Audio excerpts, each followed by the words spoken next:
Olá, igreja. Olá a todos. É com muita satisfação que estamos novamente aqui com vocês para levar mais uma porção da Palavra de Deus. Hoje nós vamos introduzir uma porção do livro de Gênesis.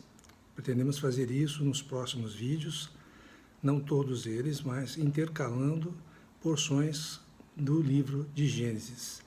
Hoje nós vamos falar sobre a criação, baseado nos capítulos 1 e 2 do livro de Gênesis. Começando então pelo versículo 1 do capítulo 1, versículo 1 do capítulo 1 do livro de Gênesis, que diz: No princípio criou Deus os céus e a terra. Então nós vemos que a Bíblia ela se inicia com a criação de Deus. Deus criou todas as coisas, mas ele não foi criado por ninguém, porque Deus sempre existiu, desde a eternidade passada, no presente, até a eternidade futura. Deus sempre existiu. Então a gente aprende em Gênesis que tudo que existe foi criado por Deus. Aprendemos que as coisas inanimadas, como a luz, os planetas, as estrelas, os elementos químicos, além disso, as coisas animadas, né, os vegetais, os animais, o homem e também os anjos, tudo isso foi criado por Deus. Então, ao ler os 2 primeiros capítulos do livro de Gênesis, nós podemos perceber que o homem foi a principal criação de Deus, o principal item da criação de Deus. Então, por essa razão, dentre tudo o que Deus criou, nós vamos deter mais especificamente na criação do homem. Gênesis 1, 26 diz isso aí, quando foi criado o homem. Também disse Deus: façamos o homem à nossa imagem, conforme a nossa semelhança. Disse Deus. Aparentemente há um erro de português aqui. Disse Deus, singular, façamos. Mas é isso mesmo, Deus é triuno, Pai, Filho e Espírito Santo. Então disse Deus, façamos o homem à imagem do Deus triuno, a nossa imagem, conforme a nossa semelhança. Continuando, tenha ele domínio sobre os peixes do mar, sobre as aves dos céus, sobre os animais domésticos, sobre toda a terra e sobre todos os répteis que rastejam pela terra. Era para o homem ter domínio sobre todas as coisas, porque o homem foi a única criatura de Deus criado à sua imagem e semelhança. Depois, por estar só, Deus também criou a mulher. Na criação das outras coisas, Deus simplesmente disse: haja luz, haja separação entre as águas e os céus, né? Haja os animais, mas para o homem foi diferente, né? De acordo com Gênesis, antes de criar o homem, parece então que houve uma reunião da Trindade, Pai, Filho e Espírito Santo, para a criação do homem. Deus não disse haja homem, mas ele disse façamos o homem. Além disso, o processo de criação do homem foi descrito muito mais detalhadamente. O corpo foi formado do pó da terra e Deus sopra em suas narinas o fôlego da vida e o homem passa a ser alma vivente, o que nós vemos em Gênesis 2, versículo 7. Então formou o Senhor Deus ao homem do pó da terra. Ele soprou nas narinas o fôlego de vida e o homem passou a ser alma vivente. O Senhor sopra o espírito dentro do homem. Ele passa então a ser um ser vivente, uma alma vivente. A alma, vocês sabem que ela é única para cada indivíduo, né? Cada indivíduo tem a sua alma. Com o relato de Gênesis, com base em 1 Tessalonicenses 5, 23, que ainda vamos ler esse versículo, podemos concluir que fomos criados com 3 partes: corpo, alma e espírito. Outra questão importante ligada ao homem é que ele recebe uma incumbência da parte de Deus. Qual é essa incumbência? É de dominar e governar sobre todas as coisas. Além disso, cultivar e guardar o jardim do Éden, onde ele vivia. Isso está em Gênesis 1, versículo 28. E também uma ordem muito clara. Nós lemos em Gênesis 2, 16, 17, que diz assim: E o Senhor Deus lhe deu esta ordem: de toda a árvore do jardim comerás livremente. Olha, Adão, Eva, pode comer de tudo que estiver aqui no jardim. Mas no versículo 17 ele dá uma ordem para não fazer. Mas da árvore do conhecimento do bem e do mal não comerás, porque no dia em que dela comeres, certamente morrerás. Não que fosse morrer imediatamente, mas a morte ia entrar no homem, na mulher, e fatalmente iriam morrer. E não era isso que o Senhor queria. O Senhor queria que ele comesse da árvore que estava no centro do jardim, que é a árvore da vida, para ter a vida eterna, a vida de Deus, incriada dentro do homem. Vamos detalhar um pouco mais como fomos criados. Então, em 1 Tessalonicenses 5:23, que a gente citou, diz assim: o mesmo Deus da paz vos santifique em tudo, e o vosso espírito, alma e corpo, ou seja, o homem é formado de 3 partes, espírito, alma e corpo, sejam conservados íntegros e irrepreensíveis na vinda de nosso Senhor Jesus Cristo. Então, detalhando essas 3 partes, o corpo tem contato com o mundo físico, com o mundo material. São os 5 sentidos que cada um de nós tem: a visão, a audição, o tato, o olfato, o paladar. Então, isso nos liga ao meio exterior. Então, isso através do corpo. A alma tem contato com o mundo psíquico, com o nosso eu. É a nossa mente, a nossa vontade, as nossas emoções. Isso é o que compõe a nossa alma. E o espírito? O espírito tem contato com o mundo espiritual, com Deus. Como é que você contata Deus? Através do espírito. E nele nós temos 3 partes também: comunhão, intuição e consciência. Aliás, a consciência é que faz o elo de ligação entre a alma e o espírito. Se você tem uma consciência ativada, então você pode levar a sua alma para o espírito, né? Ter contato com Deus, não pecar ou pedir perdão e ter relacionamento com Deus. Mas se você tem uma consciência cauterizada, você está à sua mercê, à mercê do mundo, à mercê do inimigo, para fazer o que ele bem entender com você.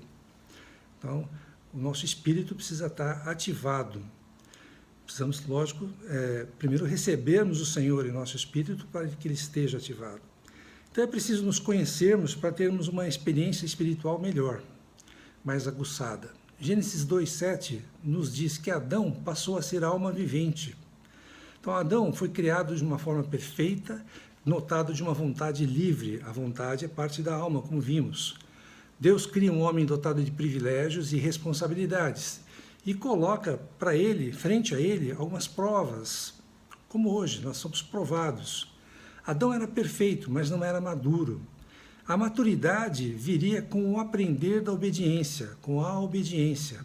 Ao obedecer, Adão colocaria sua vontade livre debaixo do comando do Espírito, mas ele precisaria obedecer.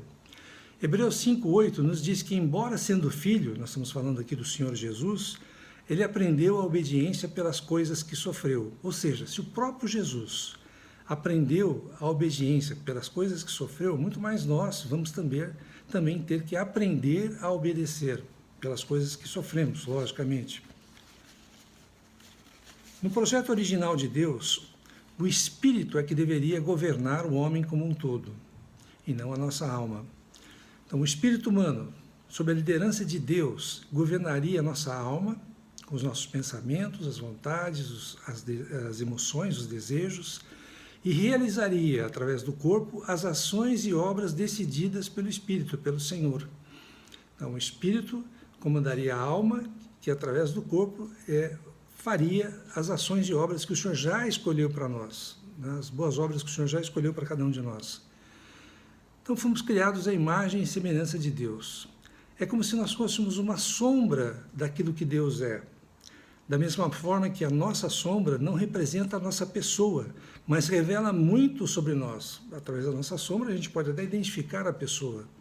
Assim também não somos como Deus, mas se olharmos para nós mesmos, podemos ter uma ideia de como Deus é. Podemos ter uma ideia de como Deus é através de cada um de nós. A principal característica que temos e que nos diferencia dos animais é que somos uma pessoa, nós temos uma personalidade, nós temos inteligência. Deus não é impessoal, ele não é uma força, ele não é uma influência, ele não é a natureza, ele é um ser pessoal. Deus é uma pessoa também. Lendo a Bíblia, podemos ver que Deus ama, Deus odeia, Deus tem vontades, Deus tem pensamentos, Deus se alegra, tal como nós reagimos na nossa alma. Deus tem planos, Deus executa a sua vontade. Aliás, a vontade de Deus vai ser executada sempre, De qualquer maneira, a vontade de Deus vai ser executada. Já foi, está sendo e vai ser. Assim também somos nós, temos planos, temos as nossas vontades. Alguém já disse que fomos criados como uma luva. A luva tem a forma exata da mão. Ela precisa ser preenchida pela mão. A luva foi feita para ser preenchida pela mão. Nós fomos feitos para sermos preenchidos pelo Espírito de Deus. Uma luva vazia, ela não tem nenhuma função. Você pode colocar água para fazer brincadeira, pode colocar terra na luva, mas você não está colocando a essência do que ela precisa ser preenchida, que é a nossa mão. A mão e a luva tornam-se uma só coisa. O Espírito em nós torna-se uma só coisa também. Então, assim poderia ter sido Adão se ele tivesse comido do fruto da árvore da vida. Fomos criados dessa maneira específica, possuindo a imagem e semelhança de Deus, para podermos receber Deus como nossa vida, como nosso conteúdo, assim como a mão na luva. E assim podemos cooperar com o próprio Deus para administrarmos com Ele o universo criado por Deus. Então, voltando ao exemplo da luva, embora Adão tivesse a imagem, tivesse a semelhança de Deus, ele ainda necessitava de algo mais que está presente em Gênesis capítulo 2, que era a árvore da vida, o fruto da árvore da vida. Gênesis 2:9 nos diz: do solo fez o Senhor Deus brotar toda sorte de árvores, agradáveis à vista e boas para alimento, e também a árvore da vida, no meio do jardim, e a árvore do conhecimento do bem e do mal. Então, de todo o jardim, tudo era aprazível, tudo era possível de servir de alimento. E no centro do jardim existia a árvore da vida, que representa o próprio Deus. Mas também ali existia, próximo a ela, a árvore do conhecimento do bem e do mal. E cabia a Adão, cabe a cada um de nós hoje escolher de que fruto nós vamos nos alimentar. Se da vida de Deus ou no conhecimento do bem e do mal, da mesma raiz. O bem e o mal, a mesma raiz. Adão, ele não poderia cumprir o plano de Deus de forma independente, sozinho, isolado.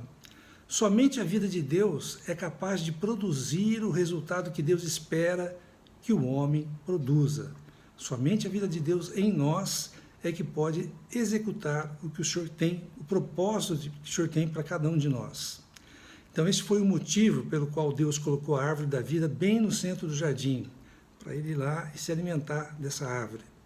A árvore da vida significa, então, o próprio Deus, como única fonte de vida, não criada, vida eterna, vida divina. Sendo mais específico, a árvore da vida significa Cristo, como fonte da vida eterna de Deus, que poderia ser tomada, apropriada por Adão, ser alimentado por Adão, pelo simples ato de comer do fruto dessa árvore. Nós precisamos nos alimentar de Cristo, comer de Cristo. João 1,4 nos diz: a vida estava nele, e a vida era a luz dos homens. Estamos nos referindo aqui a Jesus Cristo, né? Jesus Cristo, a vida estava em Jesus, e a vida divina que estava em Jesus Cristo era a luz dos homens. João 6:48 e versículos 51 a 58 nos fala o seguinte: no 48, eu sou o pão da vida. O Senhor é o nosso alimento, o Senhor é o nosso pão. Em 51, eu sou o pão vivo que desceu do céu. Se alguém dele comer, viverá eternamente. E o pão que eu darei pela vida do mundo é a minha carne. Disputavam, pois, os judeus entre si, dizendo: como pode este, Jesus, dar-nos a comer a sua própria carne? Eles estavam pensando de uma maneira carnal, né? Visual.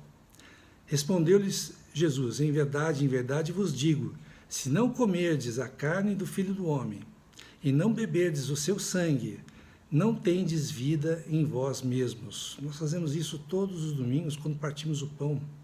O pão simbolizando ali o corpo de Cristo, o vinho ali simbolizando o sangue de Cristo para a nossa redenção. Então, nós fazemos isso até que o Senhor volte, todos os domingos ou todas as vezes que nos reunimos. Quem comer a minha carne e beber o meu sangue tem a vida eterna, e eu o ressuscitarei no último dia. Pois a minha carne é a verdadeira comida, e o meu sangue a verdadeira bebida. Quem comer a minha carne e beber o meu sangue permanece em mim e eu nele. Assim como o Pai que vive me enviou, e igualmente eu vivo pelo Pai, o Senhor vive pelo Pai, também quem de mim se alimenta, por mim viverá. Este é o pão que desceu do céu, em nada semelhante àquele que os vossos pais, que os israelitas, comeram, que era o maná, e contudo morreram. Quem comer este pão viverá eternamente. Então, quem se alimenta de Deus, quem se alimenta do Senhor, tem a vida eterna, que é salvo, tem a vida eterna. Mas nós precisamos estar escolhendo essa árvore da vida, estar escolhendo esse alimento que é o próprio Senhor todos os dias, porque a outra árvore representa o próprio Satanás. Nós vamos dizer isso mais para frente. O alimento que é dessa árvore, do conhecimento do bem e do mal, ele representa o próprio Satanás.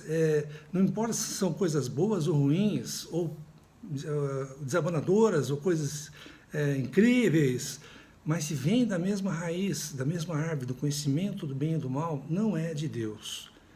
Vem de Deus o que é da árvore da vida, que representa o próprio Senhor em nós. João 14,6 diz ainda, respondeu-lhe Jesus, eu sou o caminho e a verdade e a vida. Ninguém vem ao Pai senão por mim. Parece que tem outro erro de português aí. Ninguém vem ao Pai senão por mim. Ou não seria ninguém vai ao Pai? Não, porque Pai, Filho, Espírito é a mesma coisa. Então, ninguém vem a mim, ninguém vem a Deus, ninguém vem ao Pai, ao Filho, ao Espírito, senão por Jesus Cristo. Jesus é a porta. É por Ele que nós somos salvos. 15:1, eu sou a videira verdadeira e meu Pai é o agricultor. Então, a videira verdadeira é Jesus Cristo. E o Pai é o que cuida do jardim, que estende a mão no jardim e prepara todas as coisas para que nós possamos comer do Senhor. Quando a Bíblia fala de vida eterna, não significa apenas uma vida que dura para sempre, mas também uma vida capaz, totalmente capaz, sem nenhum tipo de limitação, sem nenhuma fraqueza, mas uma vida poderosa, perfeita, uma vida justa. Vida eterna é o próprio Deus em Jesus Cristo, que se disponibiliza a nós, que se dá a nós, de forma que possamos receber, que o possamos comer para dentro de nosso espírito. Por isso precisamos ler a palavra, comer a palavra. Por isso nós precisamos invocar o Senhor, precisamos orar ao Senhor. E dessa forma nós trazemos Deus, trazemos o Senhor Jesus para dentro de nós todos os dias. Ah, mas eu já sou salvo. Ótimo que você já é salvo, mas você precisa amadurecer, crescer. E para isso precisa se alimentar. Uma criança, se não se alimenta, não cresce. Ela vai ter nanismo, vai ter doenças, não vai ficar saudável. Por isso, nós também, como cristãos, precisamos nos alimentar do Senhor todos os dias, na palavra, com oração, invocando, com salmos, com músicas, né? Músicas cristãs, coisas que nos levam para cima, coisas que nos edificam para que possamos crescer. Esse é o nosso alimento espiritual. João 1, de 11 a 14, nos diz, veio para o que era seu, e os seus não o receberam. Ele está falando dos israelitas, né? O Senhor era israelita, ele era judeu, ele veio para o povo judeu, mas eles não o receberam, o crucificaram, inclusive. Mas a todos quantos o receberam, deu-lhes o poder de serem feitos filhos de Deus, a saber, aos que creem no seu nome. Então, quem que é filho de Deus? São todos? Não, todos somos criaturas. Passamos a ser filhos de Deus quando cremos no nome do Senhor, quando cremos com o nosso coração, com a nossa alma, com a nossa mente, e o recebemos em nosso espírito, e com a nossa boca confessamos que Ele é o nosso Senhor. A partir desse momento, nós somos filhos de Deus, porque quando cremos no seu nome, o Senhor nos dá o poder de sermos feitos filhos de Deus. No versículo 13 continua, os quais não nasceram do sangue, nem da vontade da carne, nem da vontade do homem, mas de Deus. E o Verbo se fez carne e habitou entre nós. Deus se fez carne através de Jesus Cristo e habitou entre nós, cheios de graça e de verdade. E vimos a sua glória, glória como do unigênito do Pai, o único Filho de Deus. Então, a gente também pode traçar um paralelo aqui, como a gente citou, entre Gênesis capítulo 2 e João capítulo 1, né, que fala da árvore da vida, que fala do Senhor vindo à terra para ser o nosso pão, para ser o nosso alimento e para nos tornarmos filhos através de recebermos o próprio Senhor para dentro de nós. Então, a intenção de Deus com Adão era que ele, ao comer da árvore da vida, recebesse a vida eterna para dentro de Adão, em comunhão daí perfeita com Deus, e pudesse ser um aliado de Deus, pudesse executar a obra de Deus. Infelizmente, não foi isso que aconteceu, né? Nós vamos ver mais à frente, né, que a mulher, enganada pela serpente, ela come do fruto da árvore do conhecimento do bem e do mal, e o Adão também come, e são expulsos do jardim. Mas isso vai ficar por uma outra vez, por um outro vídeo. Espero que tenham gostado.